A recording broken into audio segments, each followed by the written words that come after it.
Guys, bienvenue chez la Doa, it's about everything. So, actuellement, on est du côté de Congo-Brazzaville. Une nouvelle affaire a énormément parlé en ce moment. Et vous savez, quand quelque chose attire mon attention, mais ça va attirer votre attention aussi parce que je vais en parler. Et là, c'est ça. Cette fois, ce n'est pas un opposant politique qui est au cœur de la polémique, mais un homme religieux très suivi. C'est le prophète William Arsène Yoka Gundi. Vous le connaissez peut-être, dans les commentaires, laissez-moi savoir. D'un côté, le procureur André Oko Ngakala affirme être victime d'un litige foncier. De l'autre côté, les proches du prophète dénoncent une procédure qu'ils jugent irrégulière et parlent même d'une tentative de déstabilisation. Alors, simple affaire de terrain ou dossier qui soulève de nombreuses interrogations sur le fonctionnement de la justice congolaise. On est avec la Doa actuellement à Izuno et puis le procès aussi, il va avoir lieu le 31 juillet. Donc, on va savoir le déroulement de ce dossier. Donc, laissez-moi savoir dans les commentaires. Doa, oui, on veut suivre le dossier le 31 juillet. Après le 31 juillet, savoir qu'est-ce qu'il en est. Laissez-moi savoir. Sinon, je ne vais pas vous donner de suite. Aussi simple que ça. Donc, oui, vous allez devoir me dire, Doa, on veut la suite. Mais je vous dépose ce dossier-là en tant que tel. Donc, on est chez la Doa. Qu'est-ce qu'on fait chez la Doa? Qu'on arrive chez la Doa, déjà, on a le sourire parce que j'ai ma façon de regarder les choses ou d'analyser les choses qui peut-être qui ne sont pas conventionnelles avec d'autres personnes de le faire. Mais c'est correct, on est fait pour être différent. En même temps, toutes les actualités, les nouvelles que j'apporte, je fais en sorte de vous permettre d'aller chercher aussi l'information, que ce soit dans le titre ou que ce soit dans les captures d'écran, quand je mets des captures d'écran ou dans les titres. Si je ne mets pas de capture d'écran, peut-être dans le montage, je n'ai pas le temps de faire de capture d'écran, mais je vais mettre les titres de façon que vous allez pouvoir copier-coller le titre et aller chercher votre information avec les noms aussi. Parce que je crois au discernement. Je crois que c'est important qu'on pratique le discernement. Pourquoi? Parce que nous ne sommes pas nés avec et nous en avons besoin. Donc, on doit pratiquer. Comme n'importe quel sport, n'importe quel domaine qu'on ait, il faut pratiquer notre discernement. Donc, mettez des likes pour supporter Doa. Mettez, au-delà des likes, mettez aussi, booster la vidéo. Et mettez les cœurs. Vous savez, les cœurs mauve. Mauve, c'est ma couleur préférée. C'est la couleur royale aussi dans le monde des couleurs. Parce que chaque couleur a une signification, mais c'est une couleur de royauté. Donc, je sais pas. Mes ancêtres ont été des royautés. Qu'est-ce que vous pensez? Donc, et au-delà de ça, j'en profite de dire, j'ai aussi ma chaîne, le côté payant, où il y a certains sujets, certaines vidéos que je fais. Et je sais que c'est compliqué de les mettre dans l'intégralité sur YouTube. Donc, des fois, il y a des sujets, je veux parler, mais je me dis, oh my God, ça va être compliqué d'avoir fini de faire la vidéo et que c'est compliqué avec YouTube.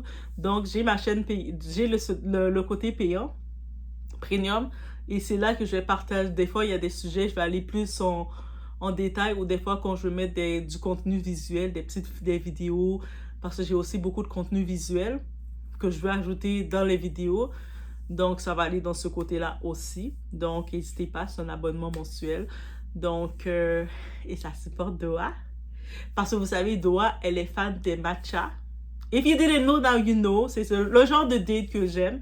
Donc, on est assis, on a un bon petit matcha dans un parc même. Et c'est mon genre de date, guys. Donc, je vous laisse sur ce. On y va dans le générique et faites votre petite chorégraphie de musique. La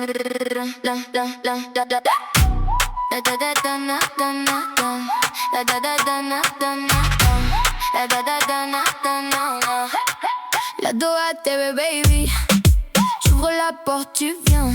Tout ce qu'on vit, tout ce qu'on aime. Dans la poche, dans le matin. Viens avec nous aujourd'hui. Tu vas voir, tu vas sentir.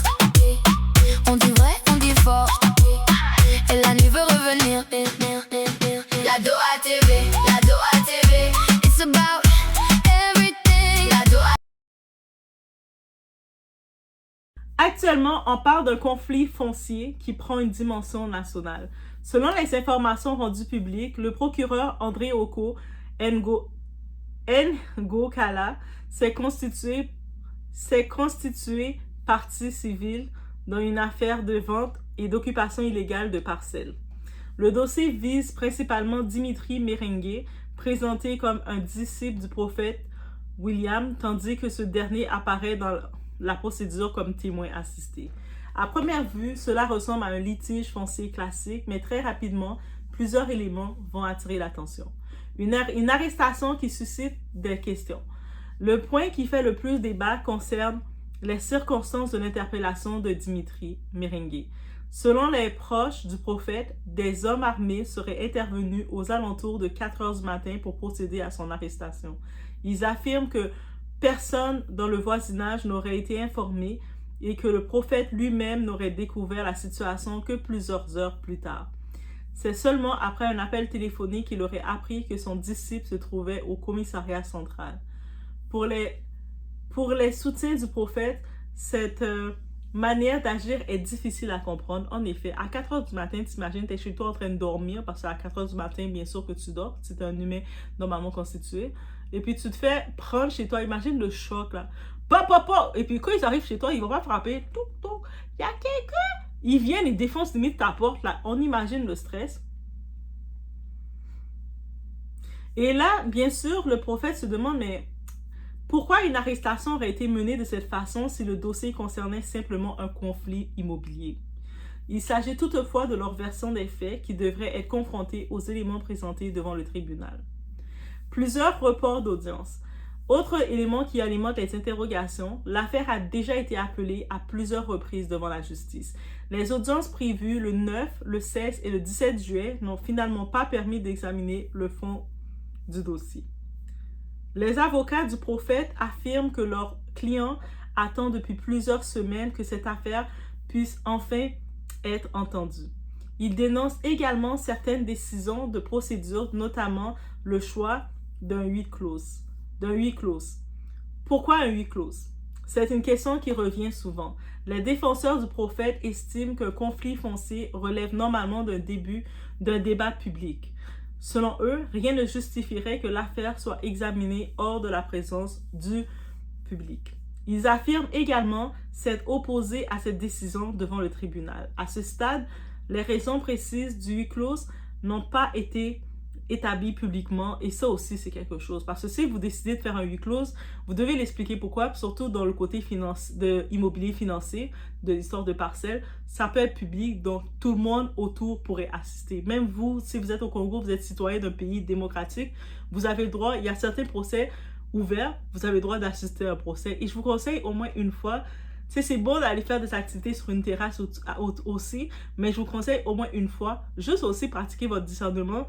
Vous allez dans le tribunal, vous assistez à un procès.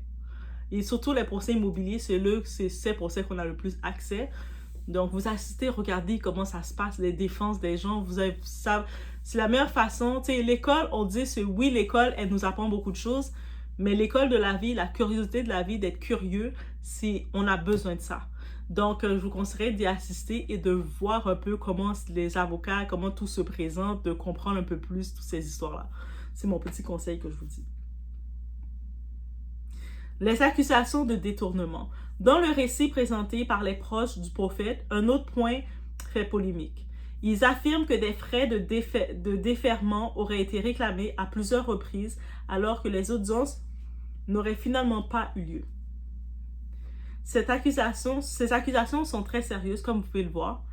À ce jour, elles relèvent des affirmations rapportées par les soutiens du prophète et n'ont pas été établies par une décision judiciaire. Donc, il faut quand même faire attention aussi. Une affaire qui dépasse le simple terrain. Pour les disciples de William Arsène Yuka Gendi, cette procédure ne concernerait pas uniquement une parcelle. Ils estiment qu'il s'agirait aussi d'une tentative de porter atteinte à l'image de leur guide spirituel. C'est possible. Il rappelle que plusieurs rumeurs auraient circulé ces derniers mois autour du prophète et considère que cette affaire s'inscrirait dans un contexte plus large. Le prophète lui-même affirme être victime de fausses accusations. Selon cette déclaration, il voit cette situation comme une épreuve liée à son engagement religieux plutôt. Il explique rester serein et affirme faire confiance à la justice ainsi qu'à sa foi. Donc moi, j'ai le sentiment qu'il y a des demandes qui ont été faites à ce prophète et qu'il a refusé d'aller dans les demandes qui ont été faites. Et oui, en effet, il y a beaucoup de pratiques qui laissent entendre que, tu sais, il y a de quoi de pas normal qui se fait dans ce dossier.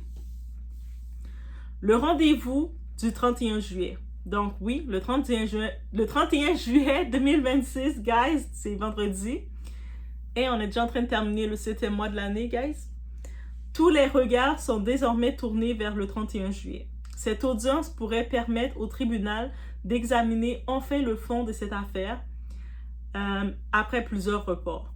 Pour les partisans du procureur, il s'agit simplement d'un dossier de droit qui doit suivre son cours. Pour les soutiens du prophète, cette date représente l'occasion de démontrer que les accusations sont infondées. Comme dans toute affaire judiciaire, il appartient désormais au tribunal d'examiner les preuves, d'entendre les différentes parties et de rendre une décision en toute indépendance, comme ça doit être fait. Cette affaire montre une nouvelle fois à quel point certains dossiers peuvent rapidement dépasser le cadre juridique pour prendre une dimension médiatique, politique ou religieuse. Le 31 juillet sera donc une date importante. La justice confirmera-t-elle les accusations portées contre les personnes poursuivies? Ou assistera-t-elle, ou est-ce qu'on va assister à un revirement qui donnera raison à la défense? Une chose est certaine, beaucoup de Congolais suivant cette audience avec attention, et je vous conseille quand même, c'est de regarder comment ça se passe, de comprendre un peu votre système de justice.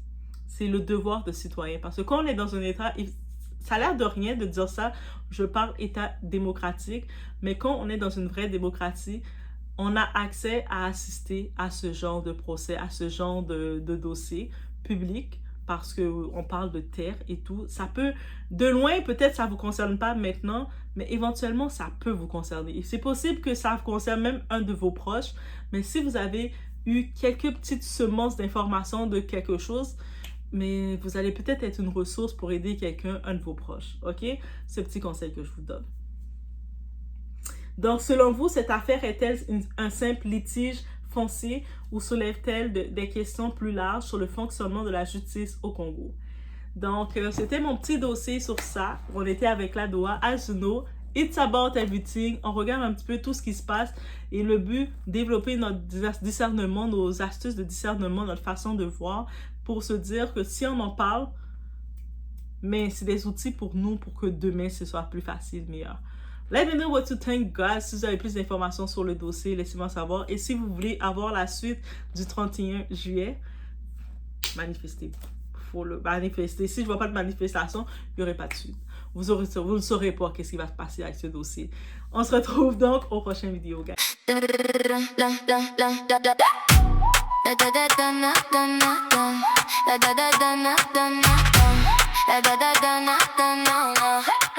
La Doha TV, baby.